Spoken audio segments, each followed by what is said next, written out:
What is up, guys? So this video was recorded on the 5th of August, so not too long after the release of Justice Hunters. So I took K9 Cyber Dragon to locals. It's basically the same deck from my profile, but I've made a change of swapping out the two Nibiru's for two Ghost Spell instead. Just because, as I mentioned in the profile, I think it's not as good of an option as Bell this format. So my opponent is playing Kanon Crystron. He goes first, passes, and drops double Fuwa on me. I Ash. The remaining cards in his hand are Thistvern, Citri, and an Ash Blossom. So I'm going to go about my turn with Emergency. I'm going to grab the core. I'm going to try and normal summon the core, and he's holding the Ash for the realm because I've talked to him before about where to interrupt Cyber Dragon. So he knows that the realm is basically the bottleneck. Everything is to get to realm. So if realm doesn't go off and search Chimera, you're kind of in trouble. Um, and even stronger if the realm doesn't stay on the board.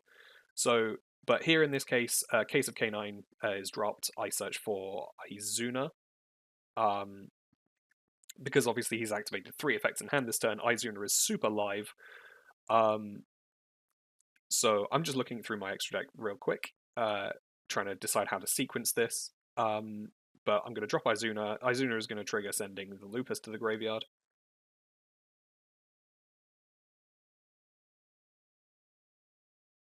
And then the Lupus is going to trigger to be able to summon itself from the graveyard.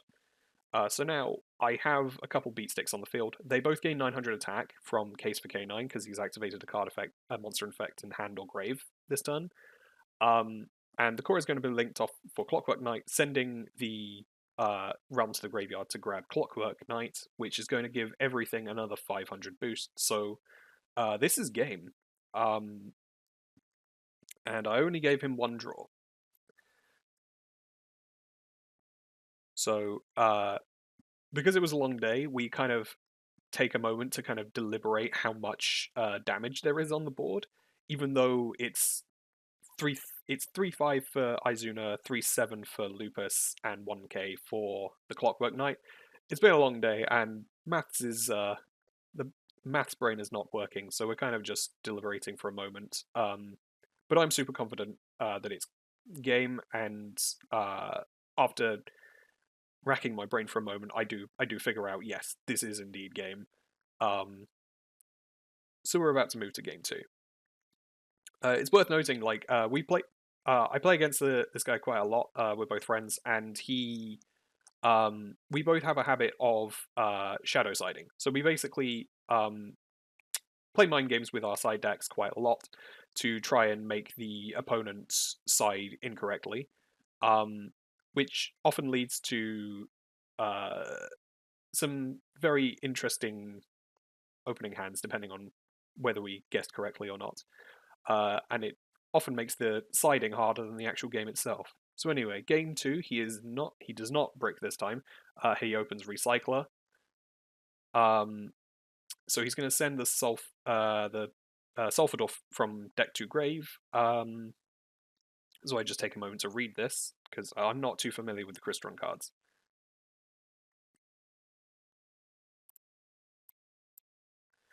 So then he's going to activate Inclusion.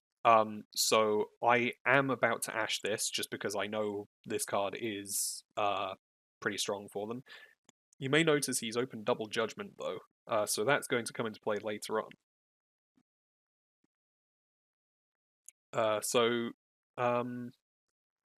At this point, he's going to attempt to activate the Sulfador in graveyard, to try and stop to try and destroy the inclusion and then resummon itself.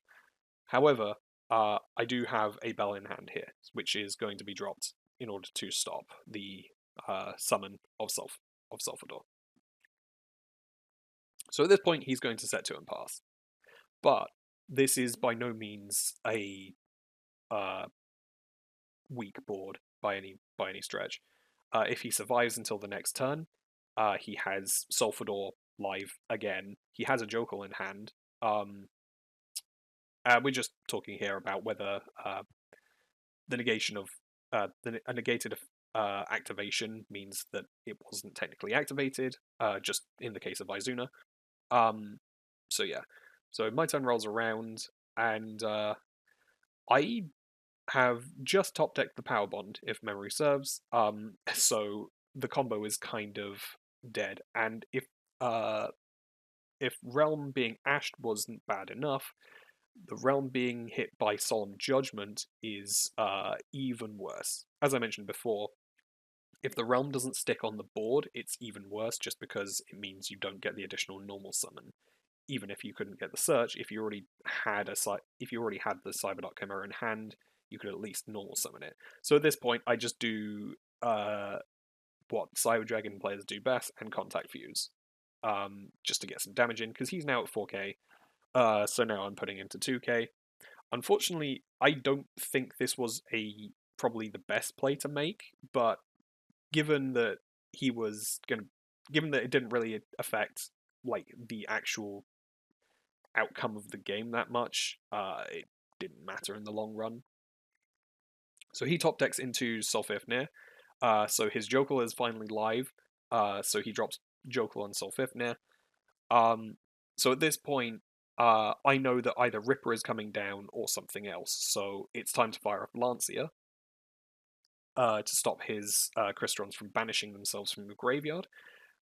And then, after a little bit more deliberation, I also opt to drop Izuna here, because I can at least make a rank 5 and interrupt the plays that he is about to make. Because it's quite obvious right here, a Ripper is about to come down. So I take a moment to deliberate on which card I should make, because I could either make Nash Knight or I can make Valon. At this point, I it's hard to say. I believe Nash Knight might have been the better call, just because I could have taken the Solfifnir off the board. But that wouldn't have stopped the Sulfador from being live in the graveyard either way. So I'm just reading how Solfifnir is worded before I finally decide that I'm going to summon Valon and flip the Sulfador face down. Very important here, I keep the Lupus on the Valon so that the Valon stays untargetable. Not that it matters too much here. So I've booked the Sulfifnir, but the Sulfador is still live in the graveyard because it can destroy the inclusion. So it does. And then gets to send from deck to grave. So I think he just sends the Thistburn here. He might have sent both the Smyger and the Thistburn.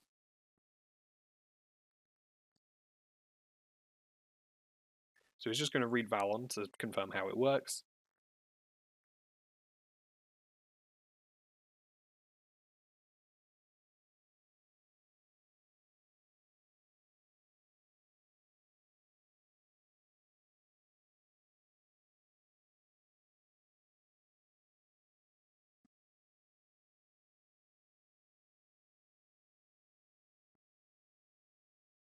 And he is indeed sending Smyger and Thistburn from deck to grave. Both have banish effects, so they can one banishes itself from grave to add a Crystron spell trap, and the other banishes itself from grave to add a Crystron monster. So now he is looking at what he can do with his level 5s. So I believe at this point, what he's going to actually do is just wall up. So he's going to activate Jokel's effect to grab Izuna, because it's live. He's going to summon the Izuna, send Lupus, summon the Lupus, and then pass. Because my board is not threatening. He is in the driver's seat here, especially, and he knows this, especially because I have nothing else set. I have a card in hand that I've not been using throughout all of this, and he also has a judgment set. So whatever I do the next turn is, if it's at all impactful, it's just not going to go through. So I take a moment here to just read Sulfador even more. As I said, I'm not very familiar with Crystron, so I need to take a moment to just refresh myself on how the cards work. I believe I also look at Jokel here. I don't know why I needed to. I think I just needed to confirm whether the ad could be was the turn it was summoned or something. So anyway, he summons the Lupus, um, and he passes. So he's walled up great.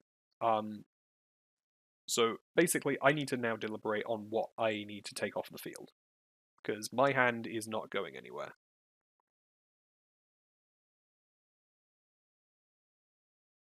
So I'm reading Sopifnir again,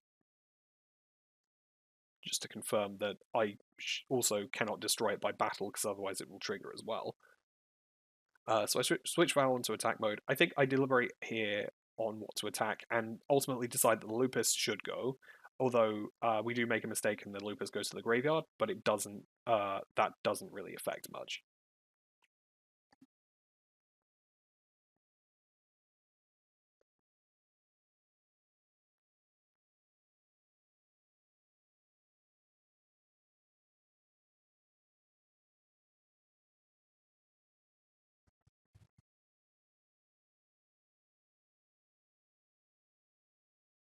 So yeah, I go in here and I attack Lupus. It should have been banished, but in the long run of this game, it doesn't matter. So ultimately, I decide to take out the Jokel just so that he doesn't get the ad on the next turn. The the Sulfador and the Izuna sticking on the board is not a problem. So I'm just reading the effects of what he sent to the grave. As I said, these are one banishes to add a Crystron spell trap, the other banishes to add a Crystron monster. So ultimately, at this point, he's got almost everything he really wants into the graveyard.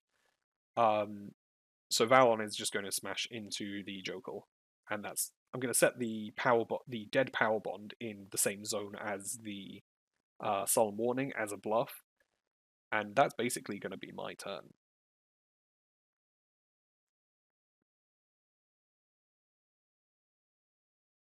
It is worth noting also, if I had made Nash Knight, I would have only had one use of it before. So on the following turn, he's about to make Ripper, and the Nash Knight would have been completely dead at this point. But he gets a crazy top deck, which you'll see in a moment. So firstly, he decides, after some deliberation, that he's going to make Ripper, at which point that's going to prompt me to interrupt by booking it. But he top decks Tristeros, so he's going to get a summon the moment I interact, which is it is a crazy card. So just take a moment to read it, and then after that, he's going to overlay the Izuna and the Sulfador, I believe, into the Ripper.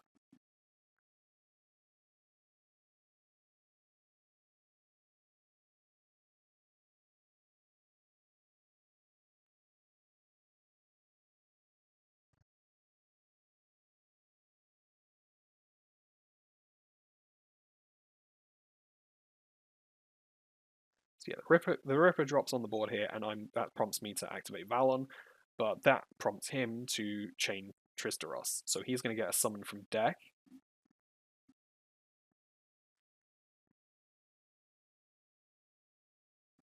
And it's going to be another Sulfador. And now he's going to synchro into, I believe it's Elascalatus? No, Dawn Dragster. And he just passes there, I believe. No, he activates Inclusion to resummon the Tristeros from grave. And I do chain Izuna here, and I do chain the Lupus here as well.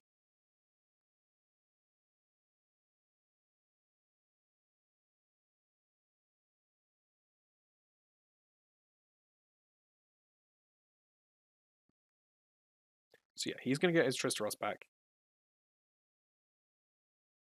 Oh, we realize that I couldn't activate the Lupus and the Izuna here just because because it wasn't a monster effect.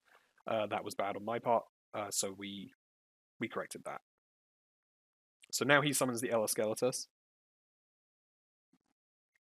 That allows him to add a Crystron from deck to hand, I believe.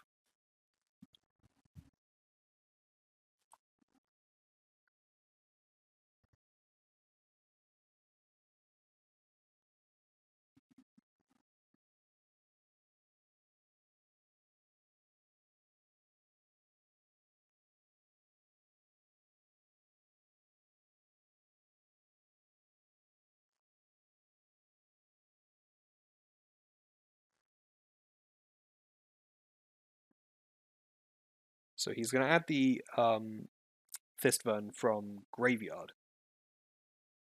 Yeah, it adds from Graveyard, not deck. So he adds the Thistvern back from the Graveyard.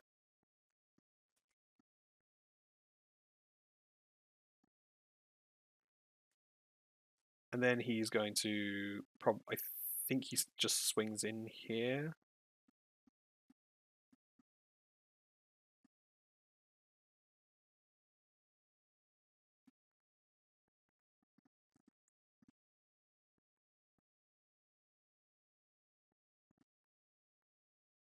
So unfortunately here I do believe that my Izuna activation is still not legal, I believe.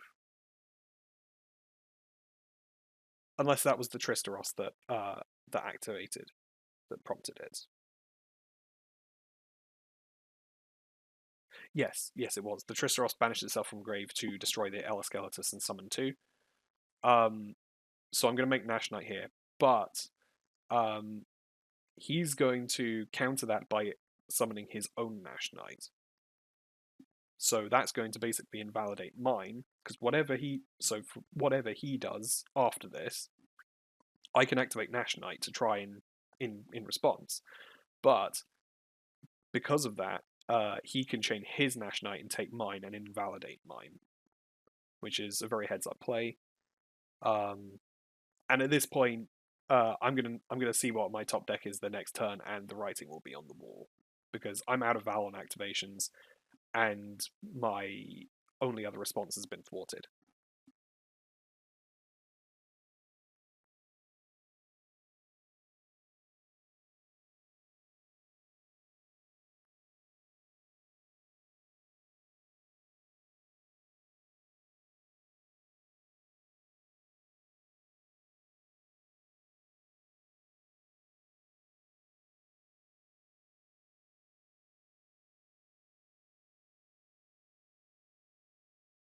Yeah, he's just deciding how much zone space he needs, so he puts it in the extra monster zone.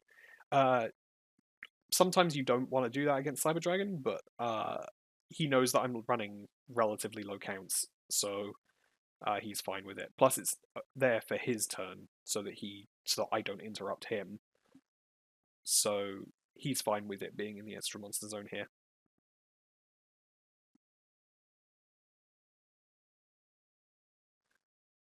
So the Citri is summoned.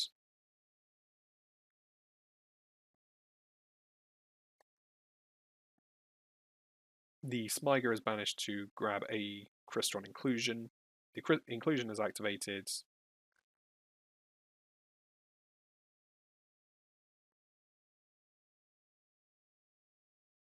To grab another Smyger.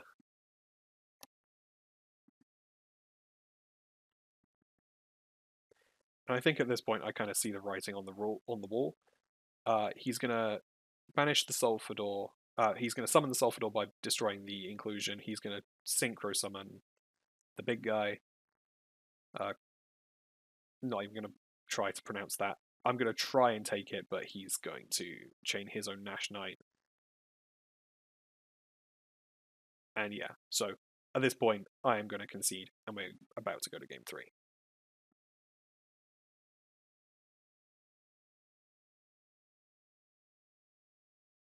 So the second judgment didn't come up, but he was insulated either way. All right, so game 3 is about to start, and we are quite close to time.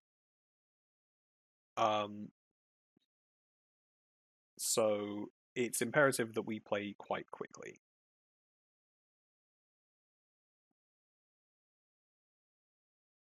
So because I lost, I'm starting. Despite the fact that we both shadow side quite a lot, I opt for just the easiest option, just because we're close. So I start with case for K9. And I believe my hand is pretty bad, so I need Jokal here it's all because I always seem to open with the Cyberduck Worm. So the Jokal is getting it out the hand here. So the Jokal is going to add me, I believe, Izuna.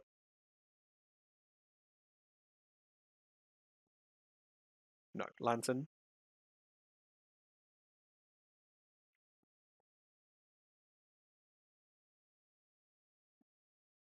And then I'm going to overlay for Ripper. Ripper's going to detach the Jokel to grab Izuna, I believe. Well, there's nothing else better to add, so it will be the Izuna here.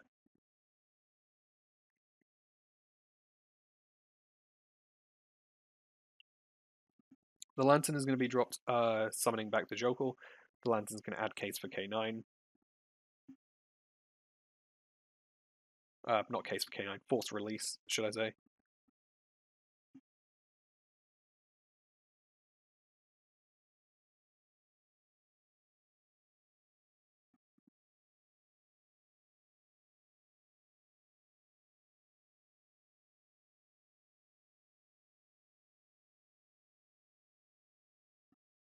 So now I'm going to deliberate on what to overlay into, and I believe I choose Nash Knight here.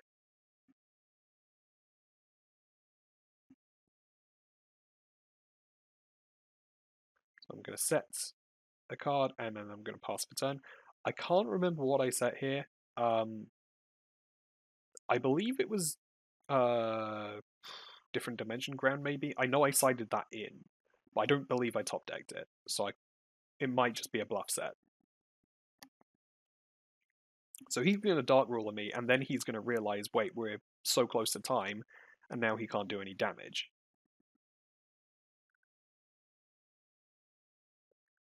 So he's going to drop Jokel here, revealing itself in Sulfador. I believe that's Sulfador.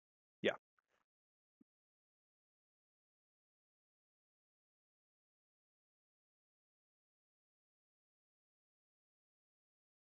He's going to try and activate Jokel's effect. I believe I have an Ash in hand to stop it. And I do. So the Jokel is not going to be grabbing Lantern or Izuna. He is going to Talents, attempting to take something. I choose not to chain Forced Release, just because I know there's no damage coming to me, and if I use Forced Release to rank up Izuna, the Ripper, into the big rank 9 monster, it's still going to be taken anyway.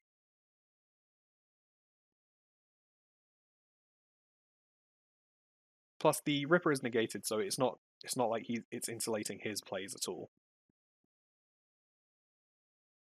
So he's now thinking on what to do, and I believe he is about to link the.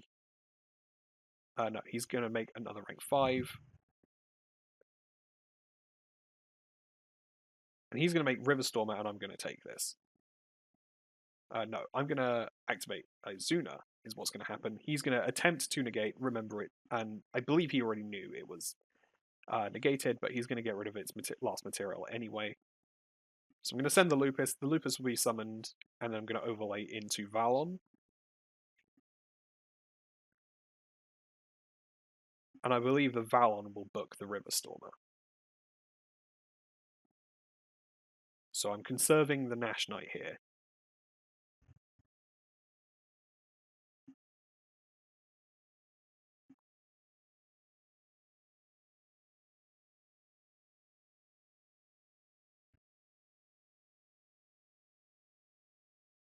So then he's just going to normal summon another Jokel.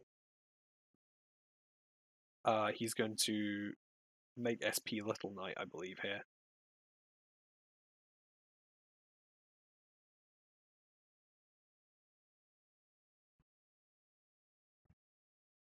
So I can't remember what happened here, but I think I have Lancia in hand. So he's going to attempt to banish the Nash Knight.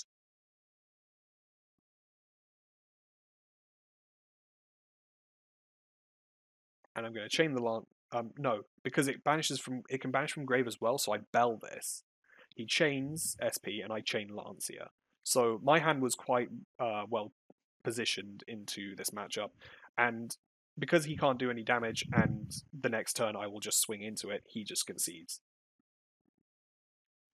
So that is the end of the game. I am currently 1-0.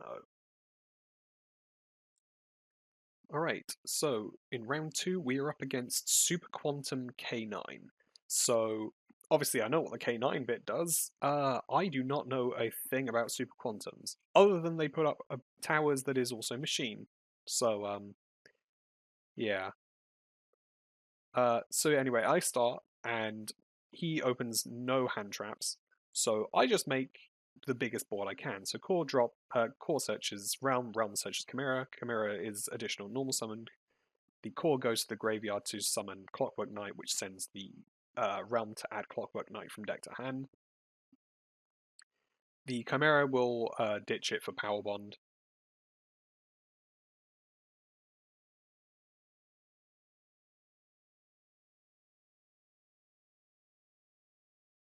And then I'm about to link these two into Clifford Genius.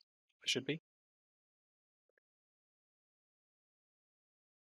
First, I do send the Chimera to summon back the core just to proc the Chimera effect. So I'll link these away for Clifford Genius, then I'll activate Worm in the graveyard.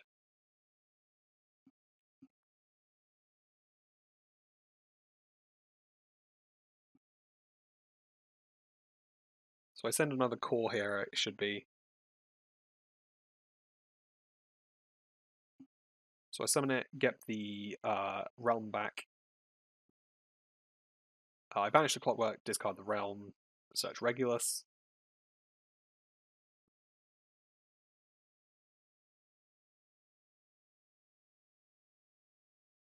So the Regulus is summoned to insulate me from a potential Nibiru.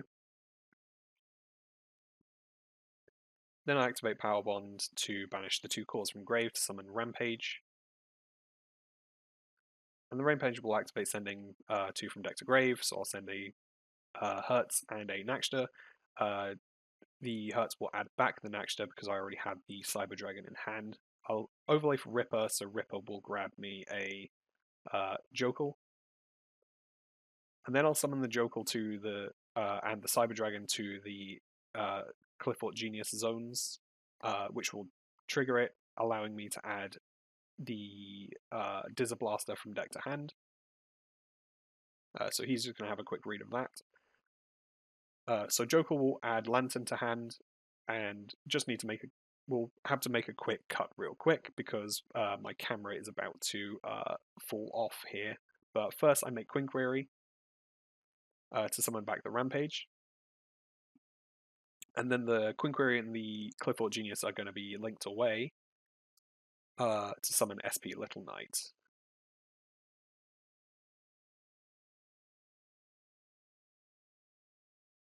Then I'm going to activate Lantern, targeting the Joker in the graveyard. So they'll both be summoned. Lantern will add Forced Release. Then I'll overlay both into the Nash Knight. Then lastly, the Dizzer Blaster will be summoned to an unoccupied zone, and Nova will be made, detaching the Naxter, the Rampage, summoning back Hertz, and then making Infinity. The Infinity will take the Hertz. Then I will set some face downs, one of which will be the Forced Release. And that is the turn for me. So he's going to start by trying to fire off Emergency Teleport here.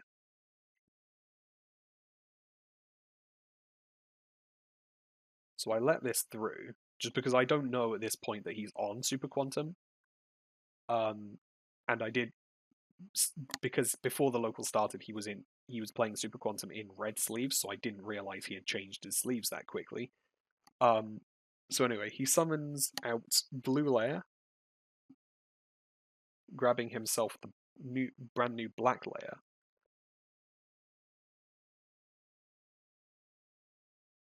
So I just have a quick read of this because I have no idea what the card does.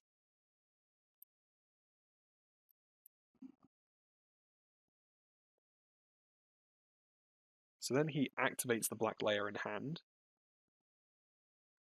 which will allow him to discard another card and summon it.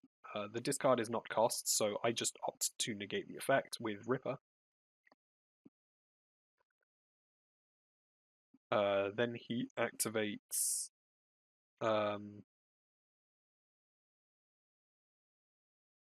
wait, no, he does activate Black Layer. I opt to take it with Nash Knight.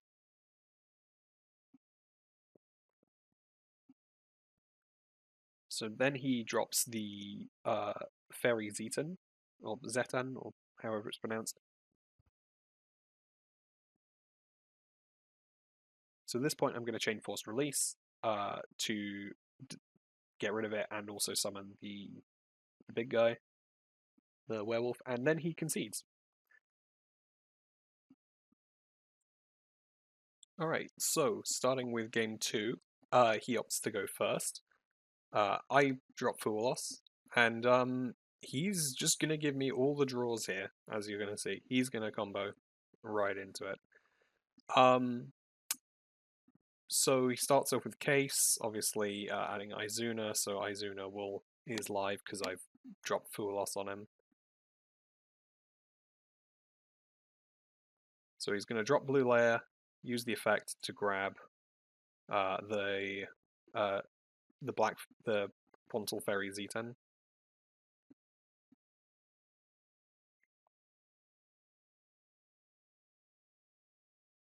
He's then going to summon Z10, use its effect to send one of the spells to the graveyard. I believe it's Alphen Spike.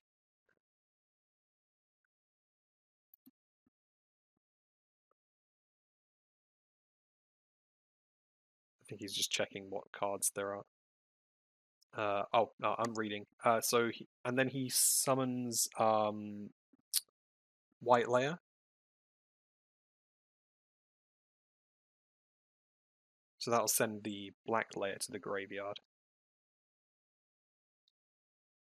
And grabs...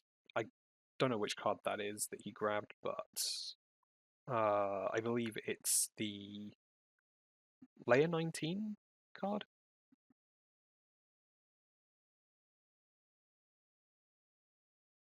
So he's going to activate it to... I think it's going to grab a thing from the deck. Yeah, so he summons the Fairy Alphen and is going to use the effect to reveal those three.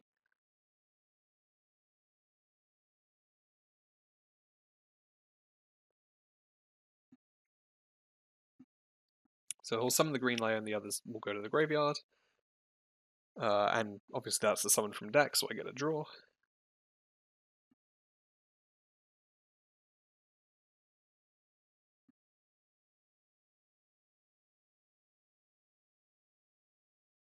So he's going to get the black layer back from the graveyard with green, then he's going to summon red.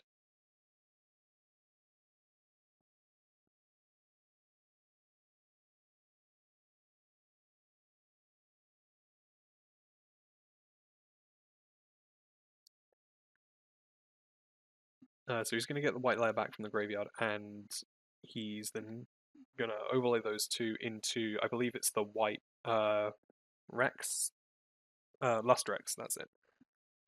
So then he's going to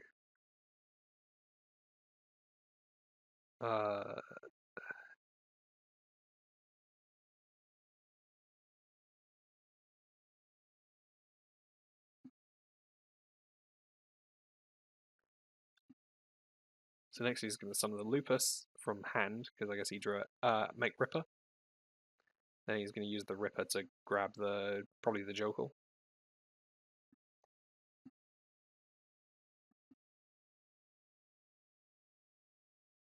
I'm going to draw here, which is probably a bad decision because there's no more adding to be done, really. Doesn't matter in the long run, though. The cards I would have drawn probably wouldn't have affected the outcome of the game. Probably. So he's going to use the white layer to summon the Grand Pulse onto the blue layer. He's going to summon the green one onto green layer, and then he's going to overlay all of those with using the field spell for Magnus for all of the effects. So when it's got 2 or more, you can detach material as a quick effect and shuffle a card into the deck, non-targeting. When it's got 4, it's unaffected by card effects, so it's a towers. And then when it's got 6 or more, you could the opponent cannot add cards from deck to hand by card effects, which is actually really huge here, because it means all the cards in my deck that add just are non-functional, and none of the cards in my deck work. He's also then going to thrust here because I did activate something in the main phase. So he's going to grab a copy of D-Barrier.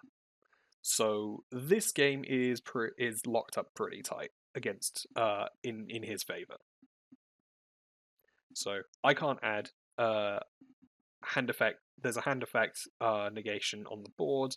There's also something that takes, and the quantum card, the Magnus also can shuffle something back. So I'm going to attempt to play into this board, but yeah. So this game is pretty much over, as you'll see. I do attempt to break the board, but this is unfortunately just too much for me to play. Too many floodgate effects to play through, really.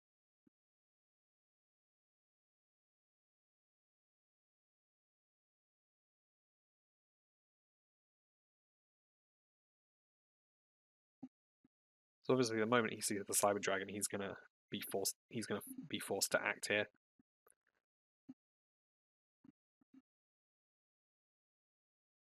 So he calls Fusion, I believe, which it was either Fusion or Xyz.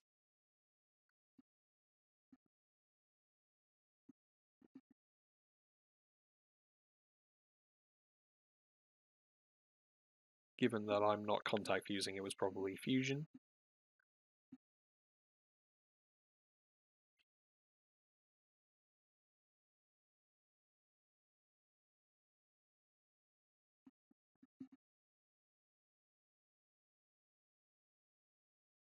So after some deliberation, I'm thinking about how to actually play through this board in any meaningful way. But ultimately, it's all going to be for naught. So I'm going to try and use Nash Knight. He's obviously going to use his Nash Knight in response. And yeah, I just decide to pack it up here. And we're going to game 3.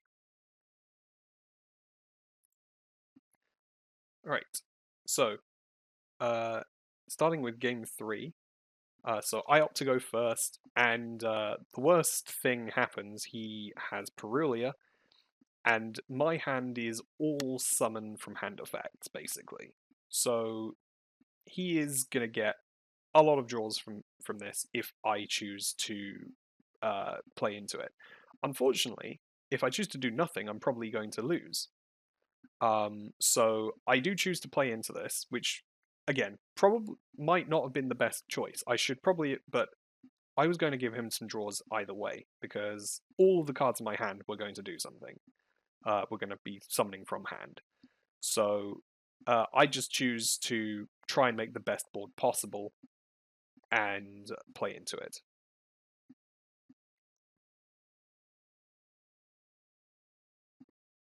So going through the motions here, obviously the standard combo, just grabbing the Clockwork Knight, discarding it for Power Bond, linking away for Genius.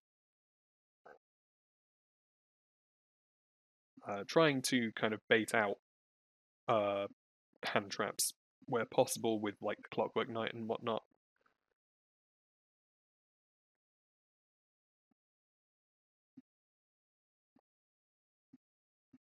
So the realm will summon itself. The worm will summon itself out, adding back the realm. The realm will be discarded for the Clockwork Knight. Clockwork Knight will search for Regulus. The Regulus will summon itself to insulate against Nibiru.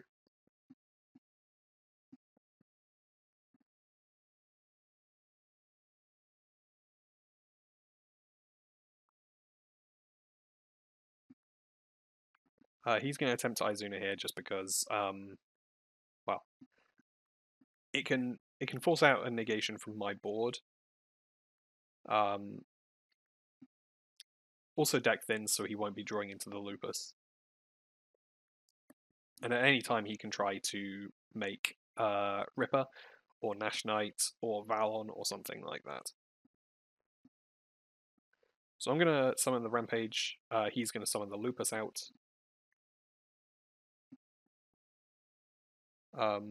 He also dropped a full loss that he drew into with the Perulia, which also went uncontested. So he's now drawing just a card for basically every summon I make.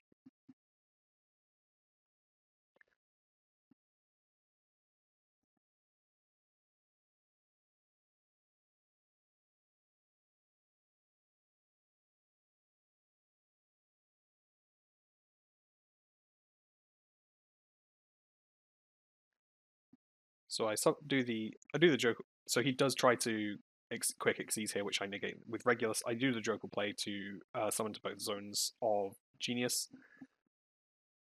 So the Regulus is now gone. So I overlay into. I believe I make Conqueror here. I overlay the other two into Ripper. I use Ripper to grab the Izuna out of the deck.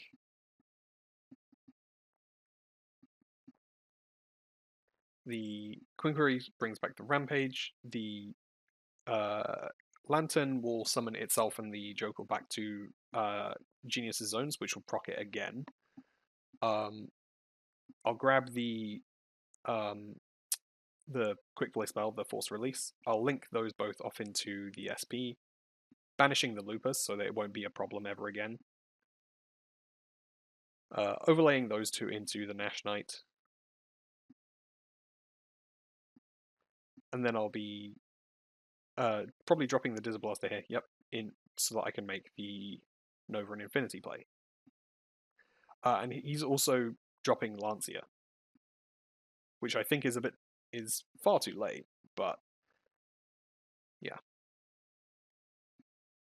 Oh, he dropped the what he actually did was drop the Lancia so that he wouldn't have to shuffle in order to shuffle too many cards back, because he counted out his hand and realized he would have to by dropping the Lancia, which was going to be dead on his turn, he only 2 cards needed to be shuffled back, or 3 in this case. So unfortunately, the board isn't at its full power because I had to use the Regulus. None of that really matters though, because time is soon to be called, and I've used Power Bond. I failed to mention this during the game, so he thought by doing the damage that would have secured him in the game, and then in main phase 2 he could do the combo. But I do tell him later that it wouldn't have mattered because I was under Power Bond anyway, so I was 2100 life points down. This is something very important to keep in mind for Cyber Dragon players out there. It is important to record the damage because that damage can be lost quite easily if you just forget about it. Obviously, we are keeping track of life. I just forgot about that in the moment, but as we drew closer to time, I did remember that.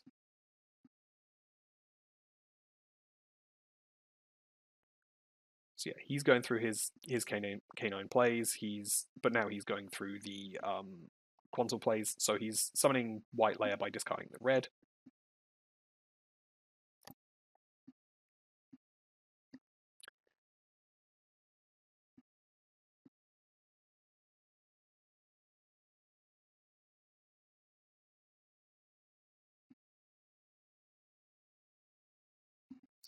The white hits the graveyard, sending and he's going to Ash the Hertz effect as well. So he drops Izuna here because Hertz did activate in the graveyard.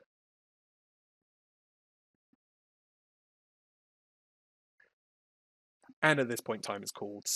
And I acknowledge that Power Bond. I'm already too far down. Even without the Power Bond, he did swing into the SP for 500. So yeah, unfortunately, I do end up losing this one. So that is 1-1. All right. So the final round of the day, we're against Fiendsmith Live Twin. I believe I win the die roll. I think.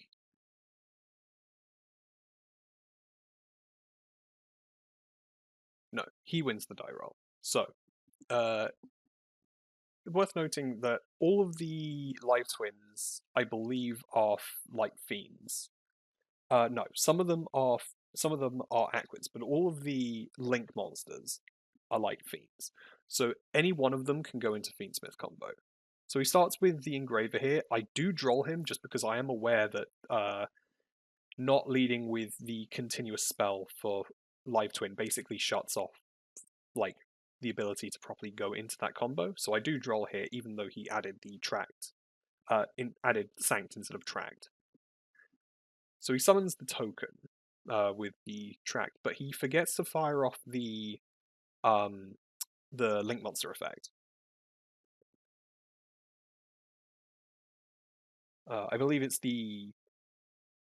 it's the draw one every time the opponent interacts. So he just links it into the Requiem here and summons the Lacrima, sends the Fiendsmith Engraver. But at this point, I do have a bell in the hand, so I will stop the Engraver from resummoning itself.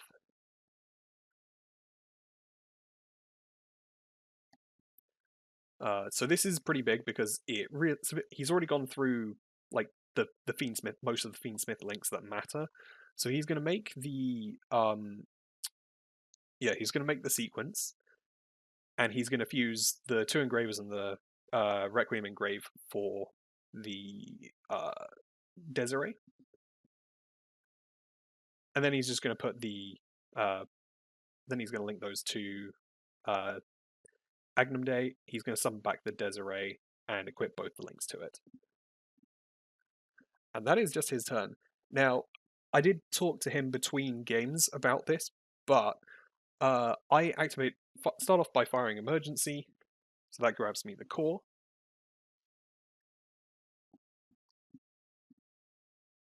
The core is summoned eventually. He Lanciers me here, which actually is a heads-up play. He doesn't know if this is the case yet. I believe he forgot to decide, but he just decided to continue playing in spite of that. So the core is summoned. I add the realm. The realm is activated. This would have been a good place to interrupt potentially. So I add the Chimera here. I get the additional normal summon for the Chimera, and he lets this all through. So the Chimera will be linked off for the Clockwork Knight so that I can keep the core on board. The Clockwork Knight will send the spell, and the Chimera will also trigger, so I get the send of Worm, and I add the Clockwork Knight. And here is where I stick the Clockwork Knight on board. He does read it, but he doesn't understand. He doesn't know quite how Chimera Tech Fortress works at this point. So because this is now the open game state, I can just contact fuse the Desiree. Unfortunately, there is nothing he can do here to chain to stop it from happening because the game state priority is back with me. So that gets contact fused away, and from here on out, it's an open game state. It's an open board, and I have enough fuel in the furnace to basically just push through and attack for game.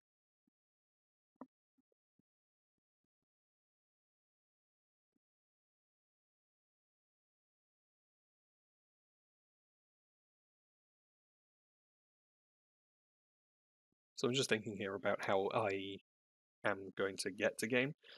So I activate the worm, I believe I send the core. I send another copy. No, I send the Hertz from deck to grave. So I get the emergency back just in case there is another turn. The Hertz will also trigger to add the Cyber Dragon. I hard drew Dizzablaster, so I'll drop the Dizzablaster here. And the last card in his hand is Nibiru, so this is the last chance he has to drop it. Unfortunately, Nova is going to trigger. The Nibiru token is going to be quite small. It's only 2,600 because the Nova is 21. The Fortress original attack is 0, and the Clockwork Knight is on 500. But everything I control gains 500 attack because it's turned into a machine, and everything he controls that is a machine loses 500 attack. So That puts the token to 3,100 and his Nibiru down to 2,500. The Rampage will send 2 cores from deck to the graveyard. He's going to attempt to use the Lacrima Engrave to summon something back, but I do bell it again.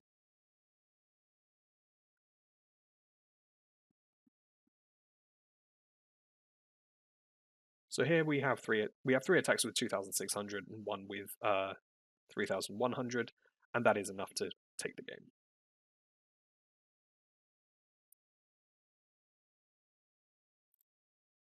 All right, so game 2, he opts to start. However, he has bricked. But that doesn't mean that the game is automatically over for him, because if you're bricking like that, it's probably because you've bricked on hand traps. So, he sets 1 and passes for turn. And I start my turn by thinking.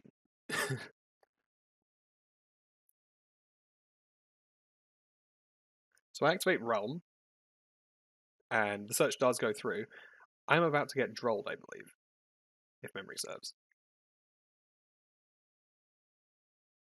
No. I normal summon core. He imperms that. I do additional normal summon Chimera. The Chimera will send the Realm to add the Clockwork Knight from deck to hand. Phantasma is dropped, so just explaining how the card works, how the card properly works. So yeah, so he will draw 2 and shuffle 1. I'll get my Clockwork Knight back. Then he's going to draw me here. To be honest, I would have been in much more trouble if he drolled me first, but then he wouldn't have been able to Phantasme. So now I'm just thinking about how I proceed here, because I cannot discard the I cannot discard the Clockwork Knight to search Power Bond. DD Crow's dropped here, which is a pretty heads-up play as well, to banish the core, because it means I don't have anything in graveyard to send the Clockwork Knight to summon, but that's okay, because I can just link them off for Genius. So Chimera is going to trigger here, sending the Worm. However, he has a Bestial in hand. So the moment he sees that in the graveyard, Magnamut is going to be dropped. So I am going to get to activate it, but he is going to drop Magnamut on it.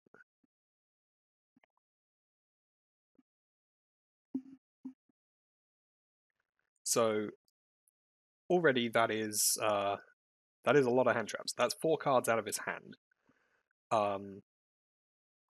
So now, thankfully, I drew Lupus, and I have the Canine spell, so I can at least get a 37 Lupus on it.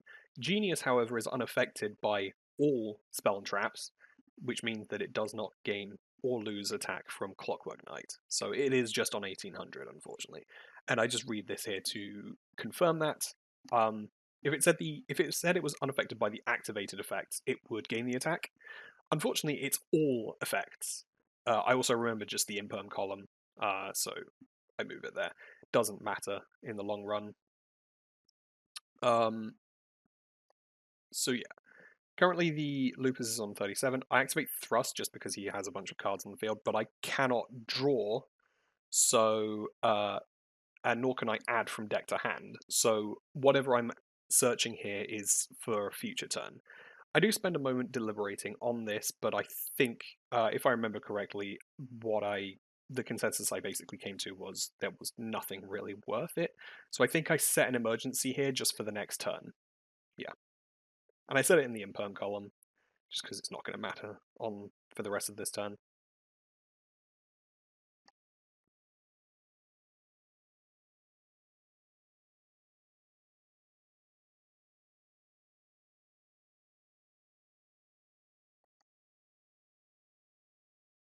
So from this point, I just attack over the Phantasme.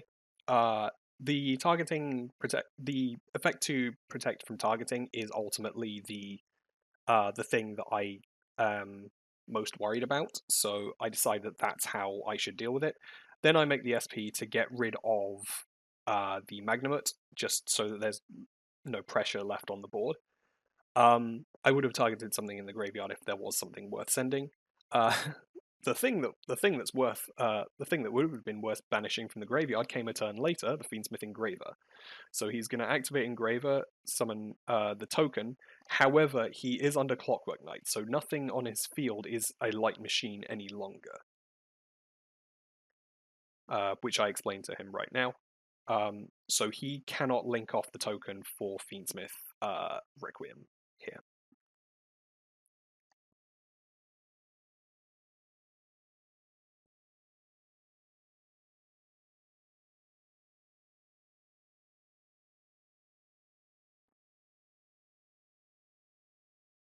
So after looking through his extra deck for a little bit and looking through his graveyard for a bit, ultimately, I believe he just passes because there is nothing else that he can do in this situation.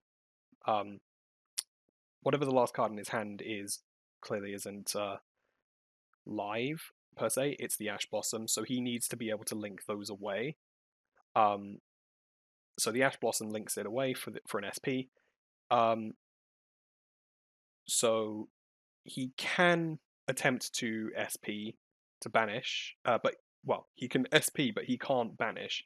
I also believe this was actually not a legal play because I think SP needs to affect monsters, if I remember correctly.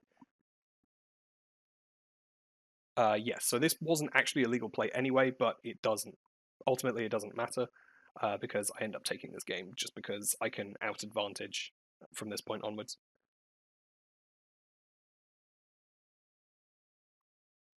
So as I said before, the build is basically the exact same as the build I profiled earlier on the release of Justice Hunters, but I have changed Nibiru for 2 copies of Ghost Bell. I didn't want to go to 45, so it's only 2 copies.